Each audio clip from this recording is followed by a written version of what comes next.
Buenas tardes, estimado profesor, estudiosos. En esta hora doy cumplimiento a la actividad número 2 sobre investigación cualitativa. Se nos pide hacer un cuadro comparativo sobre los diferentes diseños de la investigación cualitativa. Así que inicio por el diseño etnográfico. Como se encuentra relacionado en el cuadro comparativo, esta surge desde el ámbito del trabajo antropológico, que es un diseño muy antiguo que utiliza el diseño inductivo. El diseño etnográfico lo que busca es describir y analizar ideas, creencias y significados, conocimientos y prácticas de grupos, culturas y comunidades. Incluso este utiliza muy amplios, son muy utilizados para ampliar la historia, la geografía y los subsistemas socioeconómicos, educativo, político y cultural. Las fases de la etnografía, investiga grupos de comunidades en su contexto cultural sin partir de presuposiciones. El investigador se desplaza hacia los sitios de estudio, elabora un plan y hace una retroalimentación, y este es como quien dice un ciclo repetitivo. Los instrumentos de medición, pues se hace la inmersión de campo mediante la observación de sitios, actividades de campo, las entrevistas a personajes claves y la formación de grupos de enfoque. El análisis de datos tiene que ver con la identificación del problema, la delimitación, la inmersión, el reporte, la descripción y por último la elaboración del reporte respectivo. La etnografía virtual es uno de los diseños más recientes derivado de la etnografía, pero en un entorno online. Las fases de este diseño tienen que ver con la selección de la cultura, con participantes anónimos. De este modo se recolecta la información, llevando a cabo su investigación en el World Wide Web, y se analizan los datos de la misma manera como se haría en el diseño etnográfico original. Los instrumentos de medición tienen que ver con una inmersión profunda en el campo, limitado por los saberes tecnológicos del investigador, con una observación o un papel de fisgón, y el análisis del ambiente, en donde se puede estudiar la historia. El análisis de datos está conformado por algunos elementos como por la definición del problema, la delimitación, una inmersión pero limitada, un reporte y una elaboración del reporte. Ahora vamos a hablar sobre la teoría fundamentada. Su origen se originó en la Escuela de Sociología de Chicago, propuesta por Barney Glasser y Ansel Strauss en 1967 en su libro The Discovery of Grounded Theory. Por diferencias entre los autores, la teoría se divide en sistemático y en emergente. Este diseño se basa en el interaccionismo simbólico, y su planteamiento básico es que las proposiciones teóricas surgen de datos obtenidos en la investigación, más que de los estudios previos. La teoría fundamentada es especialmente útil cuando las teorías disponibles no explican el fenómeno o planteamiento del problema, o bien cuando no cubren a los participantes o muestra de interés. Esta teoría va mucho más allá de los estudios previos y los marcos conceptuales preconcebidos, en búsqueda de nuevas formas de entender los procesos sociales que tienen lugar en ambientes naturales. Como podemos observar en el cuadro comparativo, existen unas fases. Se encuentra la fase sistémica, que es la que recolecta los datos, codifica los temas y categorías y hace la comparación. Y la emergente, que recolecta los datos, codifica temas y se compara. Los instrumentos de medición de esta teoría fundamentada tienen que ver con la recolección que se hace a través de procedimientos como el ajuste y funcionamiento, la codificación a través de la inmersión de campo, entrevistas, observación de grupos y de enfoques. El ajuste es la generación de categorías conceptuales a partir de los datos, y el funcionamiento es la capacidad de las categorías conceptuales para explicar lo investigado.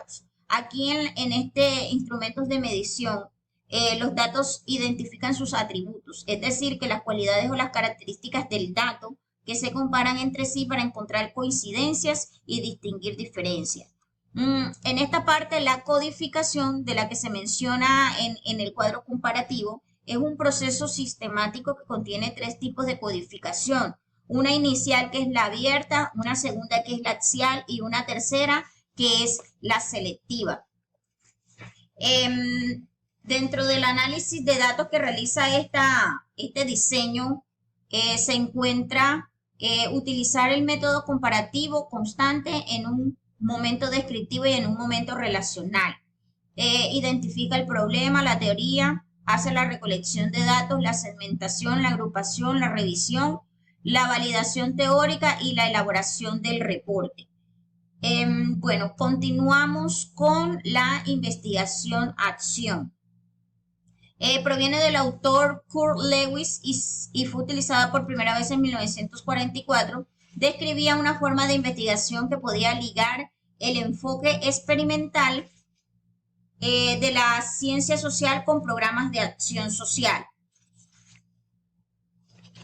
Dentro de las fases se encuentra primero una fase de diagnóstico, una segunda fase de planificación, una tercera fase de observación y una cuarta fase de reflexión. Los instrumentos que utiliza pues son la inmersión de campo mediante observación de sitios, notas de campo, diarios, registros, grabaciones de videos, las entrevistas y la formación de grupos de enfoque. En cuanto al análisis, este viene siendo un ciclo repetitivo, pero se apoya en mapas conceptuales, organigramas, matrices, entre otros. Hablando un poquito más a fondo sobre la investigación-acción, lo primero que se hace con esta es la identificación de las necesidades. Luego viene un diagnóstico de la situación donde se realiza la formulación del problema, la recogida de los datos, trabajo de campo, análisis de los datos y discusión de los resultados y conclusiones. Posteriormente se desarrolla un plan de acción, se aplica la acción y se da por terminado el ciclo. Ahora vamos a ver el estudio de caso. El estudio de caso se origina a comienzos del siglo pasado. Son con los integrantes de la Escuela de Chicago quienes impulsan los estudios de caso, un lugar central en la sociología. Los primeros estudios de caso son de carácter cronológico. Este tiene fases como el diseño de caso del estudio, preparación del caso de estudio, recolección de los datos, análisis del caso de estudio y elaboración del reporte. Pido excusas por la palabrita que está mal escrita allí en el cuadro comparativo. Los instrumentos de medición que utiliza el estudio de caso son sencillas herramientas de análisis de información, como por ejemplo el análisis de contenido y el uso de códigos y frecuencias, entrevistas, documentos, artículos de prensa, imágenes, audios y biografías. En el análisis se utiliza la revisión y categorización de la información, búsqueda e identificación de patrones. Se hace la revisión y categorización de la información con base en un conjunto de categorías o códigos previamente definidos por quien realiza el estudio de caso y de acuerdo con las preguntas del mismo. Otro enfoque de análisis consiste en dejar que el conjunto de categorías vaya surgiendo de la información recopilada y vaya refinándose. También se utiliza la búsqueda e identificación de patrones. Una vez se completa la categorización de la información recolectada, se buscan patrones adicionales en la información clasificada a cada categoría. Y por último tenemos la fenomenología, que tiene como origen, nace a través de una corriente filosófica desarrollada por Edmund Husserl en la mitad del siglo XX. Los diseños fenomenológicos se enfocan en las experiencias individuales, subjetivas de los participantes. Y el centro de indagación de estos diseños reside en las experiencias del participante. Cuenta con fases como: primera fase, etapa previa o clarificación de presupuesto. Segunda fase, la recolección de la experiencia vivida. Tercera fase, reflexionar acerca de la experiencia vivida y la etapa estructural. Y por último, la cuarta fase, que es escribir, reflexionar acerca de la experiencia vivida. Los instrumentos de medición de este diseño tienen que ver con el trabajo de campo, la observación del participante y la entrevista en profundidad, es decir, conductas observadas y palabras escritas o habladas. Con este diseño se pretende describir y entender los fenómenos desde el punto de vista de cada participante y desde la perspectiva construida colectivamente. Se basa en el análisis de discursos y temas específicos, así como en la búsqueda de sus posibles significados. Eh, y por último, pues el análisis de datos que tiene que ver con la identificación del problema, elegir el contexto, la inmersión de campo, la recolección de datos, agrupación de experiencias y por último, la elaboración del reporte. A continuación, pues relaciono la bibliografía en la que me basé, agradeciendo a todos ustedes por su atención. Muchas gracias.